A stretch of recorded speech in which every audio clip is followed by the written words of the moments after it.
big living room first. Looks like the fireplace. What is that? Yeah, that's the hearth. We went into the bathroom, about a 5 by 10 room. Used to have a bathtub and a chest of drawers and a sink, a closet. Looks like we left the water tank and hot water tank. That was put in the 45, 50 sometime. And this is the bedroom, I guess. The one bedroom that we had. There's that paneling on the wall. No, this must be the front room. Yeah, that's the front room, and you're looking at the east bedroom and the... Oh, yeah. This is the big front room. Is that the kitchen now? That's the front room. That was Grandma's room. And it's a fireplace, you know, there you go. Oh, this is the fireplace. And the hall that went down into the west side where we lived until 1925. That must be upstairs, going up those little tiny steps. Always smelled the same up there. That was just a single panel with nails in the backside. This must be the east. This is Grandma Brown's room with the closet in it.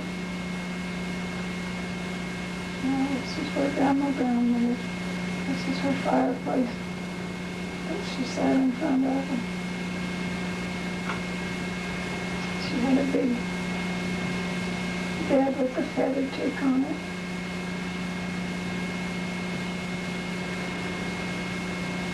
Well, now we're upstairs. Looks like this is the old water gauge thing that Uncle Ben had when he was in charge of the irrigation.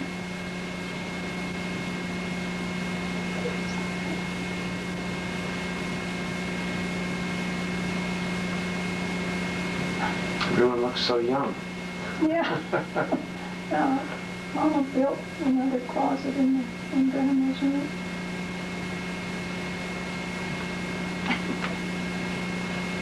That's an upstairs bathroom, huh? We didn't have a bathroom upstairs. It might be the kitchen that had the medicine cabinet in it. Yeah, that looks like that the looks kitchen. like the kitchen window, and yeah, the sinks, the kitchen sink, the props. That's where the old stove was kept. And that's the back door of the kitchen. Now this looks like it might be on the west side where our family lived till after Quinn was about 5 years old, I guess. Boy, we hop around, don't we? Yeah. Well, that's It's Hollywood, it ain't. the basement. Is that in the basement, Alan? Yeah, I guess it is. It's like a basement window, isn't it? Yeah, that's the basement windows. When the porch was there wasn't that much light that came in.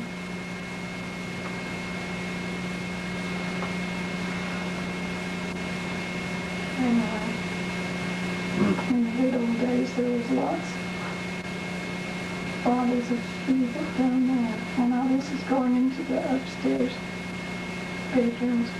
That's the door that went up into the attic over the living room. It's the little bay window. And the light that was hung on a cord. And Here we two are. rooms. And this is the airport. Here we are at the airport.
big living room first.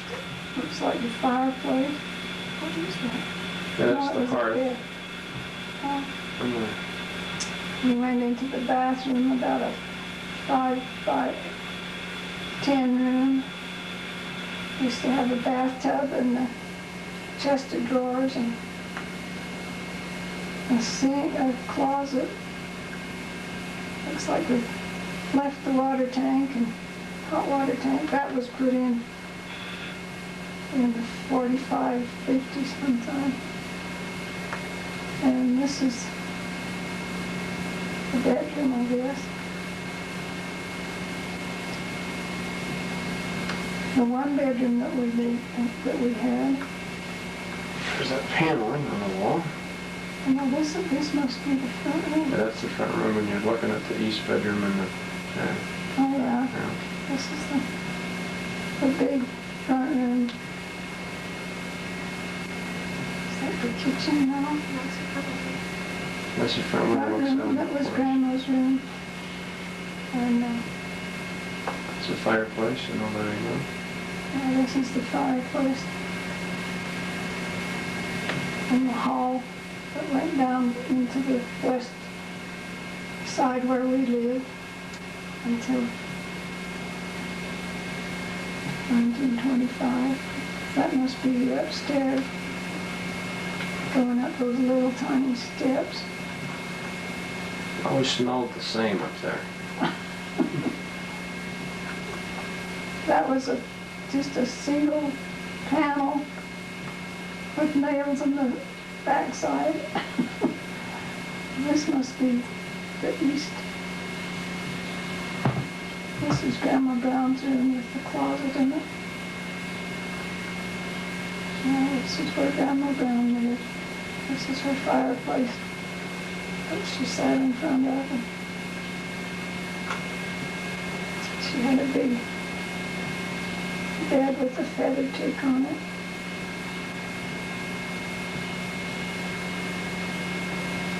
Well, now we're upstairs. Looks like this is the old water gauge thing that Uncle Ben had when he was in charge of the irrigation.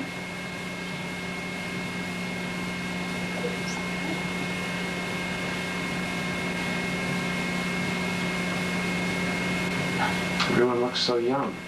Yeah.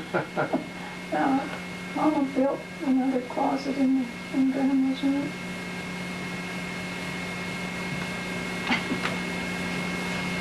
That's an upstairs bathroom, huh? We didn't have a bathroom upstairs. That might be the kitchen. It had the medicine cabinet in it.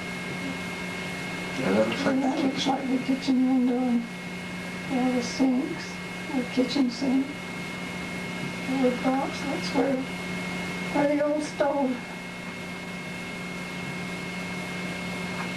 was kept. And that's the back door of the kitchen. Now this looks like it might be on the west side where our family lived till after Quinn was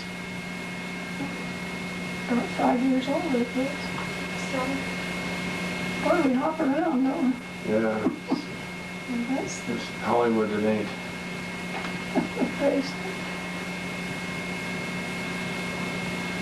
Is that in the basement, I wonder? Yeah, I guess it is. It's like a basement window, isn't it? Yeah, that's the basement windows. When the porch was there wasn't that much light that came in.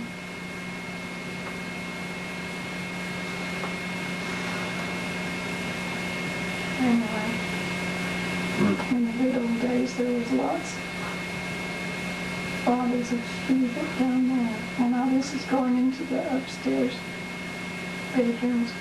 That's the door that went up into the attic or the living room. It's the little bay window. And the light that was hung on a cord. And There we two are. rooms. And this is the airport. Here we are at the airport. Well, that didn't take long. No. Are you sure we want to do this? No, I don't know. It could be kind of interesting. pretty bad film, but you know. What else we got? No, I mean, you know, that's the only movie tour that I know of. Oh, what's this? That's the couple of low buildings in the airport, I think. Okay, this is the airport then. Yeah.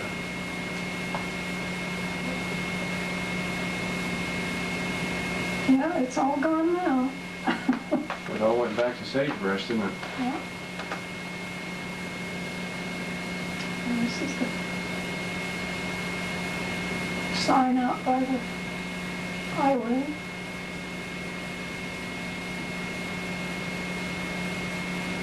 And good old Red Hills. Kanab is still a beautiful place to visit. Even if that newspaper does say it's going to be down. A junkyard, huh? The dump. Kanab. Welcome to the dump. Okay. Well, that's about it for display in March of 1999, and this is Dwayne Carling narrating it, and my brother Bruce and my sister Barbara are with me. So we're going to go through and tell the story of how it all happened. This is a picture that was on the invitation. We had a family gathering the day it opened, and these invitations we sent to everybody, so because it was invitation only. So we'll start out and go through the exhibit and just kind of explain what's going on here. The exhibit is set in 1936, more or less. This is the facade of a house in Nauvoo that was owned by, I think, Wilford Woodruff, and I helped build it. We built it in about 3 days from a photograph, and I put all the shingles on, if that's any big deal. It's kind of interesting to put it on with a pin nailer, and I kept thinking, the wind's going to blow these off. But of course, there's no wind in here. But the reason we did that is because it's going to be torn down in about a year, and it's a lot easier to tear it down if it's not really put on. But anyway, did a fantastic job, right? Okay. Anyway, walk through here,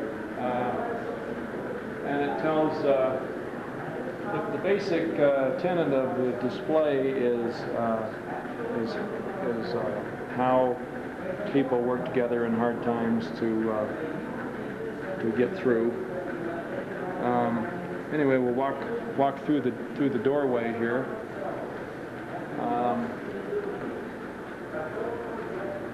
This is Deseret money that you used to get in lieu of tithing, and some interesting collector's items here.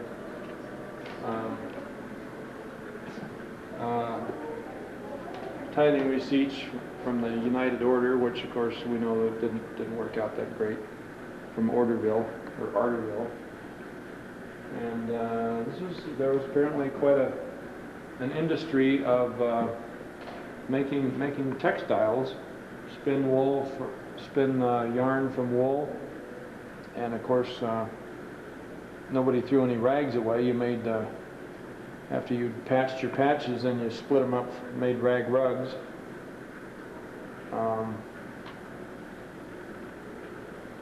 then this display is one of the tithing offices. People would donate money and food for tithing.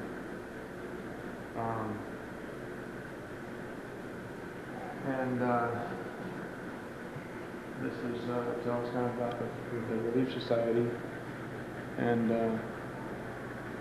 holding together in hard times. I think this is the San Francisco earthquake here. That was the Relief Society helped with built the reconstruction of Germany after the war, food and clothing. And then of course here's the part that we like the best. It's the reconstruction of Clara Spencer, our grandma, her kitchen about 1936. As you can see, it says the dignity of work, She was what you call your basic worker. Her husband died when she was 44, left her with 8 kids, ages 8 months to 15 years, on a horse-powered farm. She said, we're not going to go on welfare, we're going to pull through and do it ourselves. And I donated the stove to the church in the mid-'80s when they bulldozed the house. But most of the artifacts we got from the siblings that had saved things from their house. I don't think the table is original, but it's period correct. But the color is right. She had painted the cabinets and the stools and everything this attractive kind of aqua green. Get over here and get a little different view. This stool here is from the house. It had been cut off in the last few years. Ladies and gentlemen, it is Columbia's pleasure to present another program in the 6th consecutive year our own president, Heber J. Grant, is addressing the Relief Society Conference this April 3rd, 1937. As you have heard me say many times, for that which I have accomplished in the battle of life, I give credit to my mother first and foremost. In my observations, I have found that many men who have been successful in the battle of life are indebted principally to the example, the energy, and the untiring labors of faithful mothers. My mother having been all in all to me, my father having died when I was only 9 days old, I owe her a debt of gratitude beyond all the ability with which God has given me to express it. Referring to that wonderful mother of mine, I remember that one day we had at least a half dozen, if not more, buckets on the floor catching the rain that came through the roof. It was raining very heavily, and Bishop Edwin D. Woolley came into the house, and he said, "Why, Widow Grant, this will never do. I shall take some of the money from the fast offerings to put a new roof on this house." "Oh, no, you won't," said Mother. "No relief money will ever put a roof on my house. I have sewing here." Mother said, "When I get through with this sewing that I am now doing, I'll buy some shingles and patch the holes, and this house will take care of me until my son gets to be a man and builds a new one for me." May the Lord help us to grow, and may you, in this additional labor that you have taken on your hands, be able to convert people to care of themselves and be blessed in doing it. But don't forget, you have something to do in addition. The Lord bless you all is my humble prayer. In the name of our Redeemer, amen. Well, anyway, the stool we found from, I think it was Lenore, and we were trying to find the correct floor cover. And the house was bulldozed 10, 15 years ago, and the floors were laid at around the turn of the century. But sure enough, right here on the top of the stool was a piece of linoleum. So that was why, that's how we got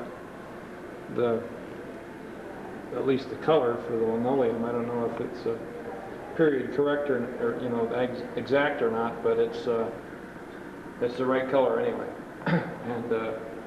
And we found the canning jars. This is supposed to be in October of 1936, 37, somewhere around there, doing apples, as you can see from the entry picture. And these are Clara's official apple canning jars.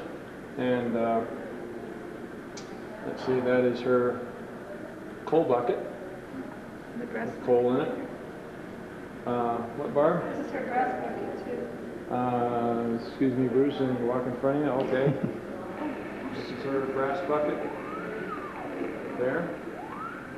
And this is the famous sink, which Ladies and gentlemen, found. It is Columbia's pleasure to present another program in the 6th consecutive year of the Anyway, Church of the Air series. I don't know who did The these. Mormon service today is coming to you from the Tabernacle in Salt Lake City, where Mormon they are, President Heber J. Grant her is jars, I addressing the think. Relief Society Conference this A April lot of 3rd, that stuff on the stove is yours, of 1937. course, the stove is yours too. So we'll move on As to you the next have heard brochure. me say many times, for that which I have accomplished in the battle of life, I give That credit sink to looks my just mother. right. I was helping build the Nauvoo house, doing the shingles, and it was a couple days before the first presidency walkthrough, which is what happens before the invitation only day. And they've been looking for a sink for about a year and a half, and we'd looked through all kinds of plumbing supply stores and salvage yards, and they even supposedly found one in an attic of a house that the church owns in far west Missouri. Anyway, couldn't find a sink, and about 2 days before the first presidency was supposed to come, the can't-miss sink arrived on the dock, and it turned out to be a janitor's sink, which was way too deep and had an ugly grease trap on it.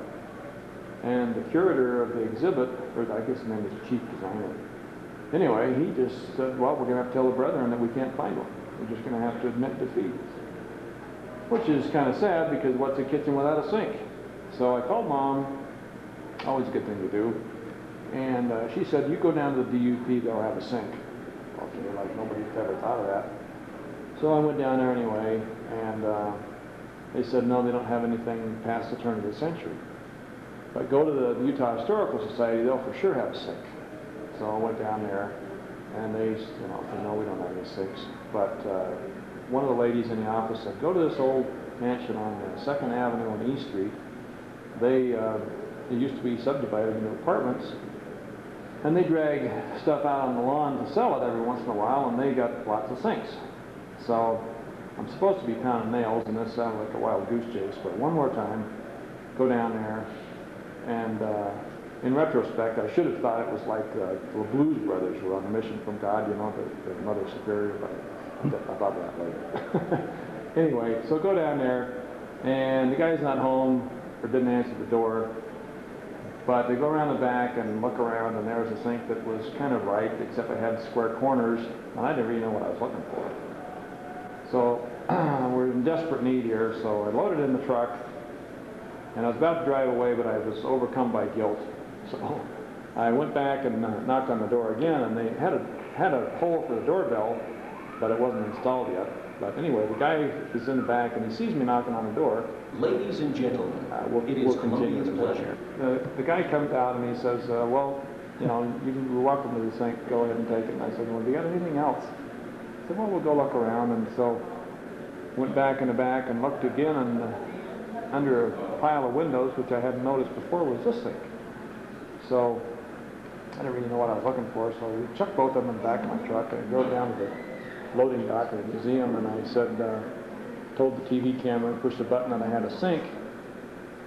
So I went to the dock, and there was a guy there with a two-way radio to meet me, and they looked at the two sinks in the back of my truck, and they called the chief designer and somebody else that I had never seen before, and they were there like instantly. And the designer said, now what we're looking for, there's a narrow window here of time before about 1930, they had what they called dry sinks, where they put a sink in a cabinet with a plug in it, and you do your work, whatever, and then you pull the plug, and the stuff would drop into a bucket, and then I assume you'd take it out and feed it to the hogs. But about 1930, with the advent of indoor plumbing, they started making sinks that would hang on the wall, and it drained to a septic tank or a sewer system. Anyway, with the advent of indoor plumbing, then they made these sinks that hung on the wall. And then after the war, then they made sinks that still hung on the wall, but they set into a counter or cabinet. And then, of course, nowadays the sinks just set in countertops. So this is what we were looking for. And there aren't that many of them around, and of course it had to be the right size to fit in the display and fit under the window. Anyway, so he told the story that the square sink wouldn't work, but this was the sink. The round one is the one they've been looking for a year and a half. Anyway, so they trucked it on up here and hung it on the wall, and the first presidency walked through, I guess it was the next day, it might have been 2 days later, but anyway, very short period of time, and Brother Monson walked into Clara's kitchen there, and he said, turned to the museum director, who's President Leonard, and said, "Where did you find all these artifacts?" And I thought, well, you could probably find out if you really wanted to. But anyway, that's the story of the sink, and now Barbara's going to give us a tour of the stove. When I came here with Grandma Carling a few weeks ago, Peter Jay's going to talk again. 2 weeks ago with Grandma Carling, and she explained all the things on the stove. This is a warming oven to keep your food warm. These are not just decorative, but they also fold down to keep your casseroles warm. And these were the hot coals. They would put the coals in under here, light the fire, and then when